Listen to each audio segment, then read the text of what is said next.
Okay, there we go. So first thing I'm gonna do is I'm gonna take that chain, the counter sprocket cover off, so get access to it. So it looks like it's an 8mm. I got my 8mm T-handle right here. Sorry if it's kind of dark, guys. Doing this in the garage at night. There's no light outside. Man, these are on there pretty tight. What's up with that? Oh, I want to put some anti-seize on this.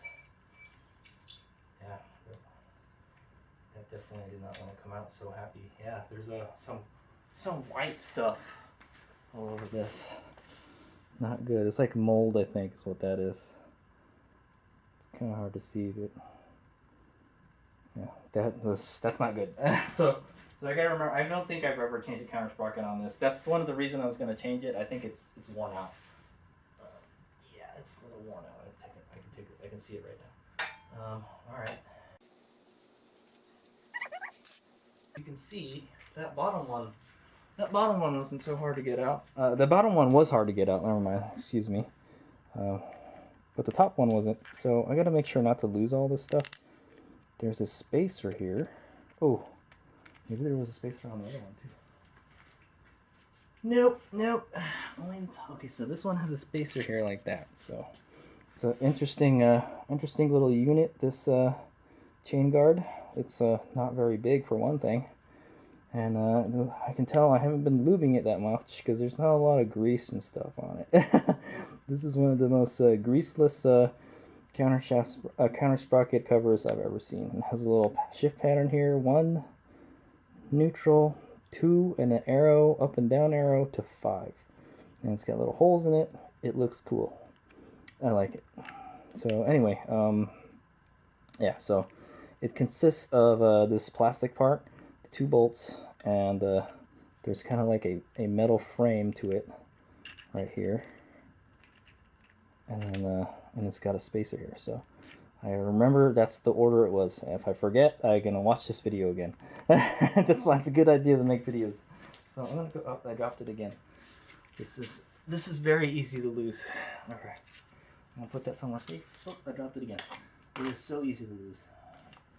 Okay, so that's the chain guard. Okay, now we can start taking out the rear wheel. Let's go do it. Okay, rear wheel. So tools for success already. I already got it. So it's a 19mm and a 17mm. Probably can't see what I'm doing back here, but I'll just do it. Alright, that came out easy enough. There's a nut and a washer here, and then the axle. So it's just going to come right out. Hopefully the butt doesn't flop forward when I take it off. If it does, so that'll suck. So it looks like the adjusters are coming out. So I got to remember the thicker part of the adjuster, the one that kind of the L-shaped part, goes towards the adjusting bolts. So I'll just pull this sucker out.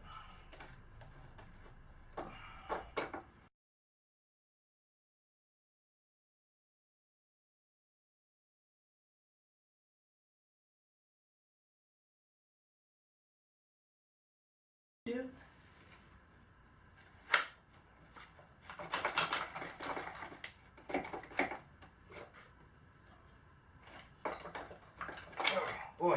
Boy, this one is not as clean as the other one. We're definitely going to have to clean that and re-grease it. Alright, so we're going to go take the chain off. The wheel is free, but the chain is holding it on. Should have on some gloves. Okay. Freedom! As I can see, we're going to have some trouble putting that wheel on because this wheel just barely fits in there. Okay, so another thing I was told was you want the KLX140L. If you have a KLX, the regular KLX with the small wheels, it has a shorter swing arm.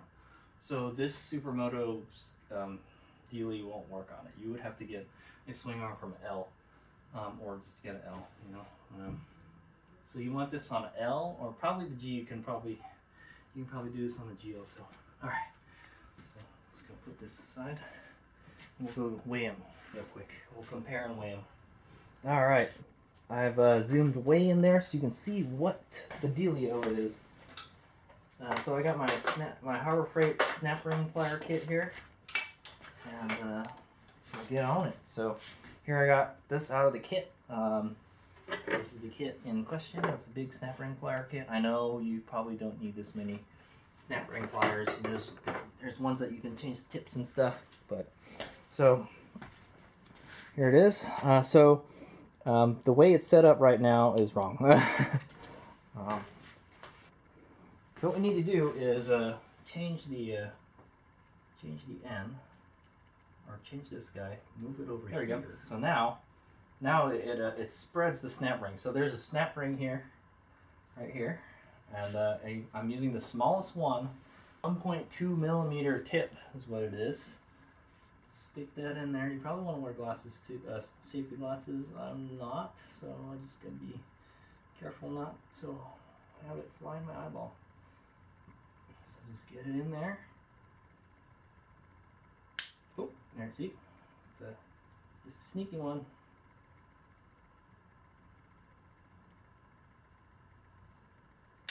Oh, ooh, I barely got that out there. So a good thing it didn't go flying.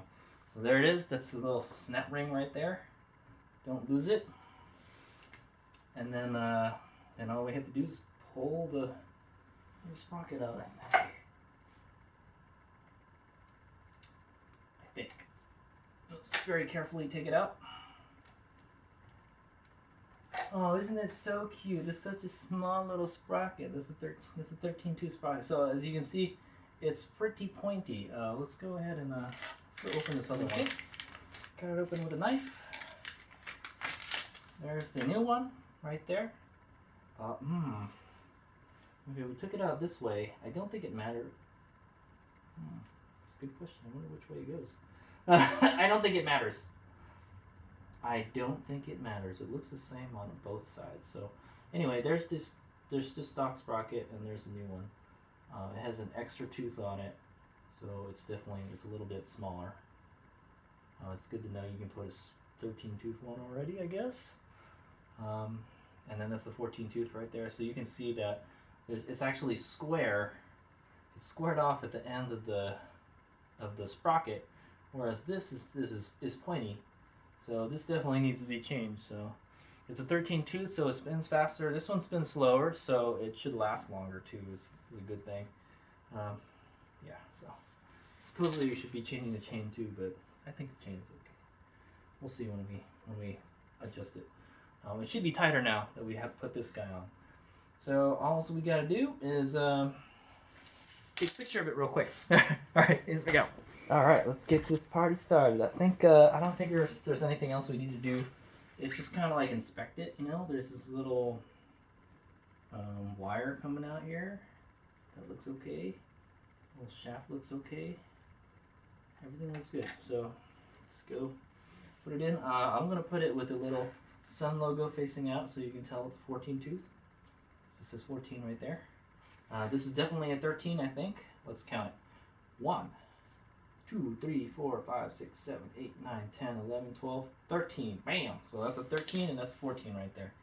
1 tooth difference. So let's go ahead and let's go get the chain out. I have a hard time putting the chain on.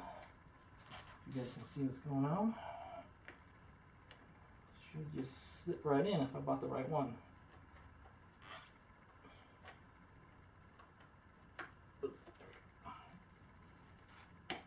Alright, he's in there. Get a little more top speed. I think, yeah, if you're going to be riding some places that are more wide open, like if you're going to ride this in the desert or something, you definitely probably want one of these guys.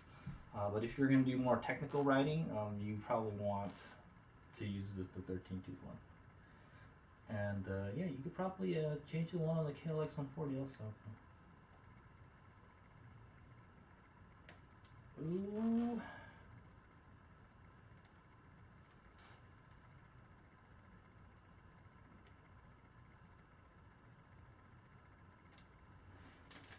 Okay, it's kind of in there. I just want to slip it in so it goes in the little groove. What I might want to do, I don't know if that that guy is seated in there properly. So go get a big socket. You get a big socket. It goes over everything. And go hit it with the hammer a little bit. So that way it hits it on all sides. Don't hit it too hard. You might damage something, but just little tappity tap taps. Just to make sure that sprocket is in there properly. Okay. And yeah, it's not wanting to come in. Maybe it goes the other direction.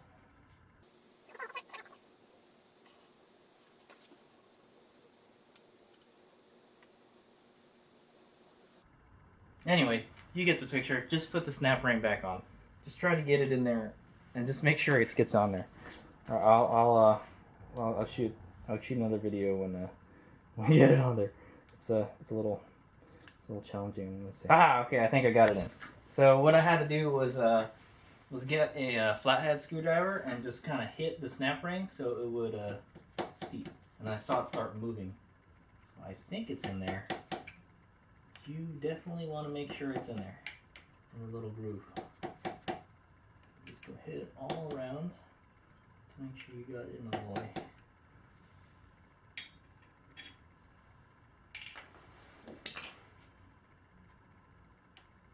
Maybe you want to move it around a little bit. So you definitely don't want it to come off. And then see if you can pry it out. You can pry it out, it's definitely not in the groove. Oh, there we go. See, I saw it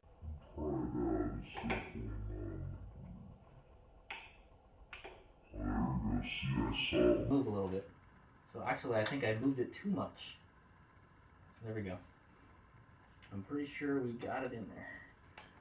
And it's kind of hard for me to see right now. I'm going to go get a flashlight and look a little more carefully.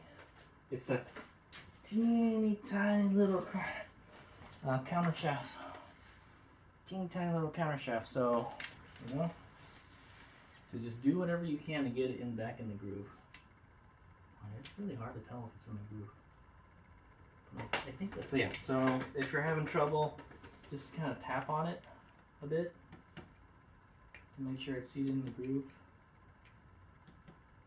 And maybe try to open it up a little bit. Close it. And that should be good.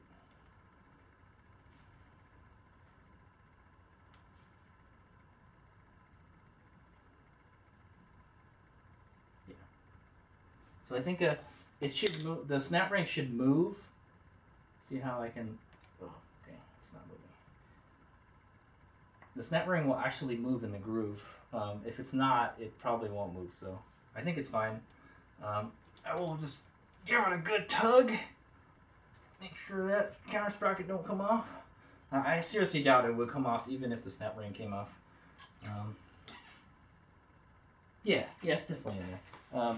So yeah, just take your time. Try to get it in there. It's like very, very precise tolerances. So I'm not gonna lie, they engineered that thing to perfection. so there it is. It's in there. So that's how you install a Countershaft Sprocket on the KLX140. Pretty easy. Just gotta make sure you have some small snap ring pliers that are set to expand the snap ring. And then take that puppy out. Take the snap ring out. Slide the old one out. Put the new one in. And then put the snap ring back on. If you're having trouble putting it back on, tap on the snap ring around there, and try to kind of give it a tug too. I think I went too far because when I pull it out a little bit, I saw it go in like whoop. So, and then make sure you can spin the snap ring around the counter shaft. And if you can, it should be good. Because if it was on there crooked or whatever, it won't spin like that. Because there's a little groove on the counter shaft, and yeah, so if it's in there, it'll spin. Because if it's not in there, it's actually bigger. It's putting more tension on the snap ring, and it won't spin like that. And then just give it a good tug, you know. Okay. So there you go.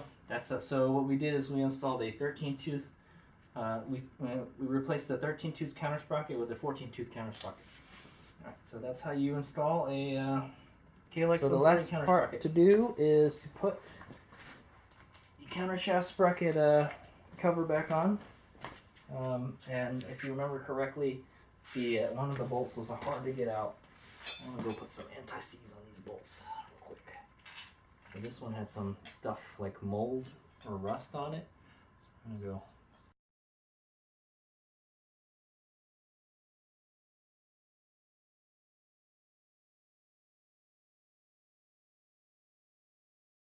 So just make sure you got that that little metal plate and then the spacer behind this one here.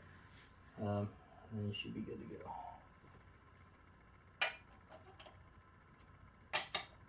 Now let's see if the 14-tooth counter sprocket interferes with this at all. I don't think it will. I hope not. It looks fine. I don't know how close it is because I can't really see in there, but it looks good. Alright, so now I have to adjust. Okay, it's Meg here. So that was how to change the countershaft sprocket on the KLX140. This more specifically, this is the KLX140L. It should be the same process for, I think, the G and the small wheel KLX140. Yeah, so there you go. Like the reason I had to change the sprocket was one, this guy was worn out. I could tell. It's a little Ninja Star now. It's really pointy, and I was changing the gearing, because I'm going to change the wheels. So I said like, well, let's go up a sprocket. So, that would be like two reasons you would want to change it. Is one, it's worn out, and two, it's you want to change the gearing. There's a 13 and a 14 tooth sprocket. I don't know if there's any other sizes. I don't think you would want to go any smaller, and I don't think you can go any bigger. I don't think there's enough room in there. It looks like it's pretty tight with the 14 already. So the KLX140, the regular KLX140, the small wheel one, has the 14 tooth sprocket. Has this one already, and then the KLX140L has a 13 tooth sprocket. So they should be fine. I don't know what the G has. G's new. I never worked on a G before. So yeah. Alright, so that's how you change the countershaft sprocket on KLX140. Hope you learned something. Hazen out.